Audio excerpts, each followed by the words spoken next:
केरल नहीं, अब केरलम कहिए।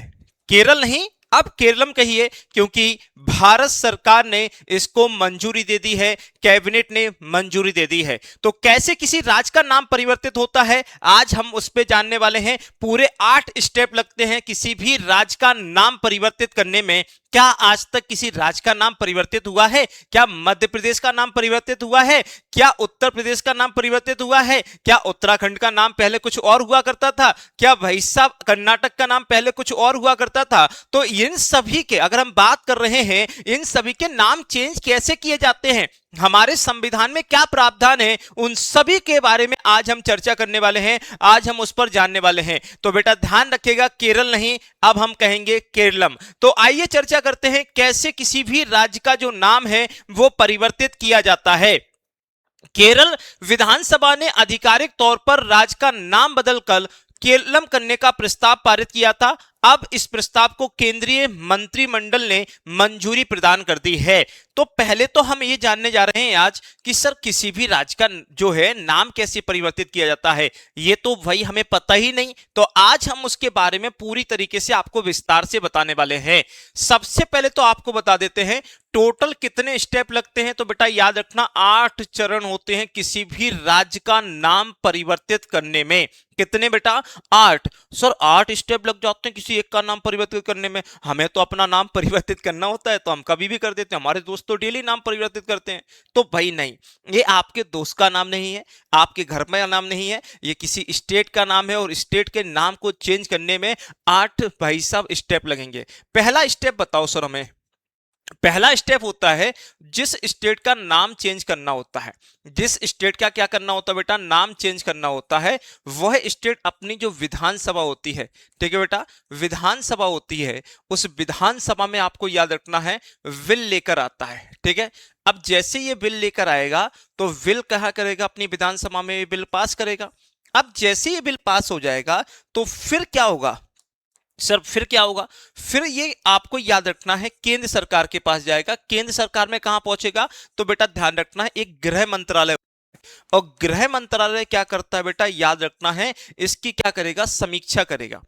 अब जैसे ही समीक्षा हो जाएगी, ठीक है बेटा ध्यान रखना है, जैसे ही समीक्षा हो गई तो समीक्षा होने के बाद ये अपनी रिपोर्ट देंगे किसको भैया? केंद्र सरकार को दे देंगे। अब इसके बाद क्या होगा? ये बिल कहां पहुंचेगा बेटा? कैबिनेट के पास। ये बिल कहां पहुंचेगा? कैबिनेट। और कैबिनेट क्या करना पड़ेगा? इस बिल पे क्या करनी पड़ेगी? मंजूरी देनी पड़ेगी। कैबिनेट को भी क्या करना पड़ेगा बेटा? इस बिल को अपनी मंजूरी देनी पड़ेगी। अब सर जैसे अभी कैबिनेट ने मंजूरी दी तो क्या क्या नाम परिवर्तित हो गया? अब हर जगह केरल का नाम केरलम होगा? नहीं बेटा, अभी आपने देखे 3 स्टेप हुए हैं, अभी पूरे 5 स्टेप बकाया हैं। अब चौथा स्टेप क्या होता है?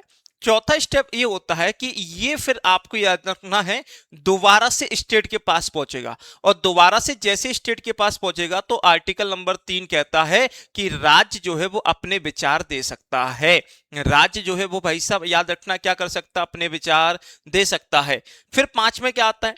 5 में फिर से ये बिल कहां पर आएगा? विधानसभा में। और विधानसभा के जो सदस्य है, ठीक है, विधानसभा के जो सदस्य हैं बेटा ध्यान रखना है वो भी अपने विचार व्यक्त कर सकते हैं। आप समझ रहे हो ना? विधानसभा के जो बेटा याद रखना है जो भी सदस्य हैं वो बेटा याद रखना है वो विचार व्यक्त करेंगे, और अपने विचार जो है वो किसके पास भेज देंगे?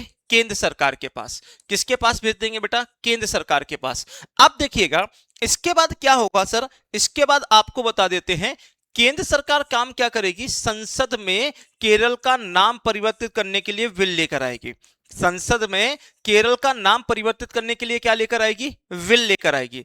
अब जैसे ये बिल पास होगा, जैसे ये बिल पास होगा, पास होने के बाद आप सभी को पता है कि कहां पे जाता है कि पास जैसे कोई बिल होता है तो बिल पास होने के बाद आपको याद रखना है जैसे बिल आया, बिल आने के बाद आपको याद रखना है ठीक है, यहां पे जैसी बिल आएगा सारी चीजों की फिर यहाँ पे इस बिल में आपको बताया जाएगा कि भैया वहां के जो विधानसभा के सदस्य उनकी राय क्या है।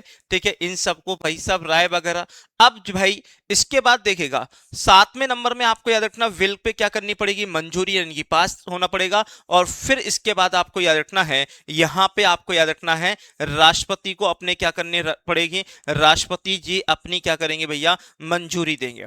और जैसे ही राष्ट्रपति अपनी मंजूरी देंगे तो वैसे ही केरल का नाम क्या हो जाएगा, केरलम हो जाएगा।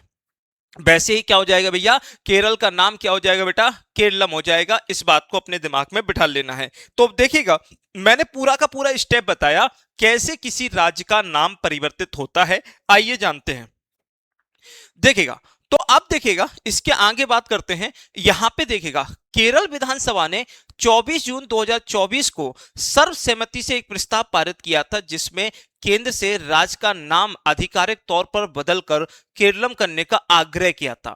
और 24 फरवरी देख रहे हो ना, कोइंसिडेंट 24 और 24 ही हो रहा है। ठीक है, 24 फरवरी 2026 को केरल सरकार के राज्य का नाम बदलकर केरल से बदलकर आपको याद रखना क्या रखने का प्रस्ताव को मंजूरी दे दी, केरलम।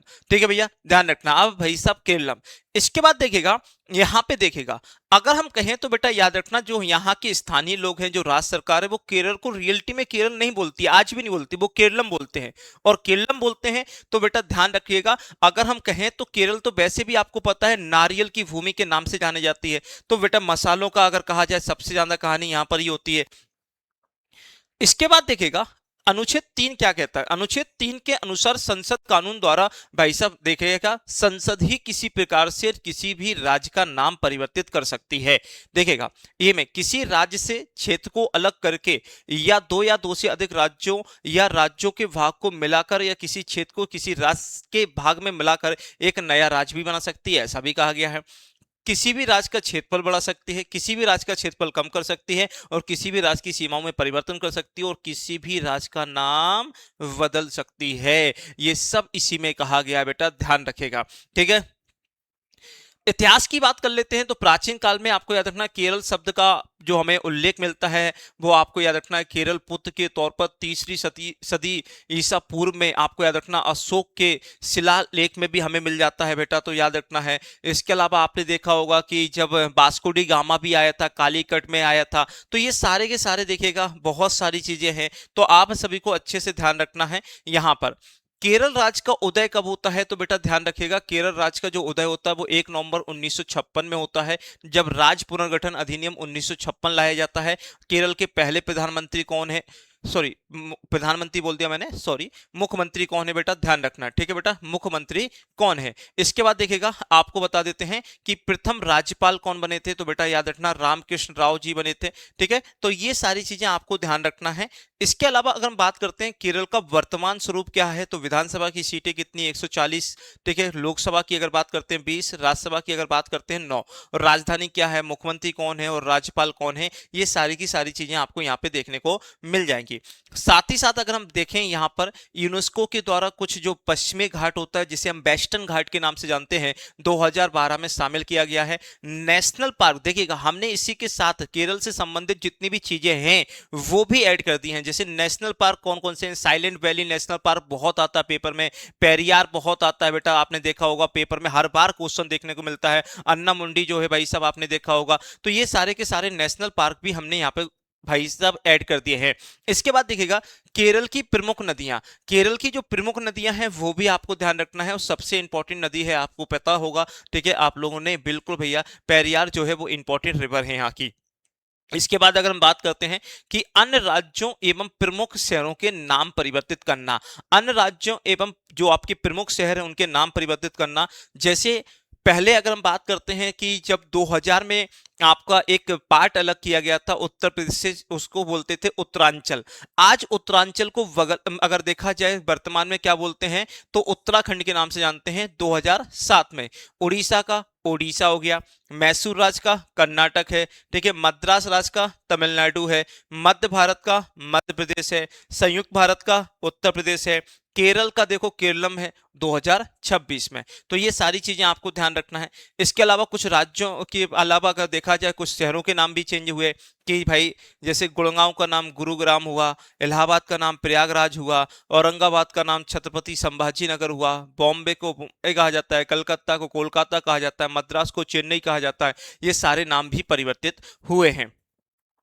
साथ ही साथ आप सभी को बता देते हैं कि यहाँ पर अगर आपने अभी तक सोशल मीडिया प्लेटफॉर्म को फॉलो नहीं किया है तो जल्दी से कर लीजिएगा अपने सारे प्लेटफॉर्म को। साथ में आपको ये टेलीग्राम चैनल्स भी हैं तो इनको भी जल्दी से फॉलो कर लीजिएगा। और देखिएगा, अगर आप कोई भी कोर्स लेना चाहते हैं और अभी तो आप सभी को पता है कि होली का महा ऑफर चल रहा है, तो होली के महा ऑफर में बिल्कुल भी भैया छोड़ना नहीं है, जल्दी से कोर्स को ले लेना है, टेस्ट सीरीज को ले लेना है, या ऑफलाइन में अगर आना चाहते हैं तो ऑफलाइन में जल्दी जल्दी से आ जाइएगा, अपनी सीट बुक करा लीजिएगा। अगर कोई भी कोर्स लेना चाहते हैं तो आप यहां से कोर्स ले सकते हैं, अगर कोई बुक ऑर्डर करना चाहते हैं तो यहां से कर सकते हैं। ऑनलाइन सपोर्ट हमेशा आपका यहां पे रहेगा और ऑफलाइन सपोर्ट यानी कि आप अपने विनर्स कैंपस में आके इंक्वायरी भी ले सकते हैं। सो कैसी लगी जानकारी? आई होप आपको, उम्मीद करते हैं कि ये जानकारी अच्छी लगी होगी। इसी प्रकार की जानकारी के लिए जुड़े रहें अपने विनर्स परिवार के साथ।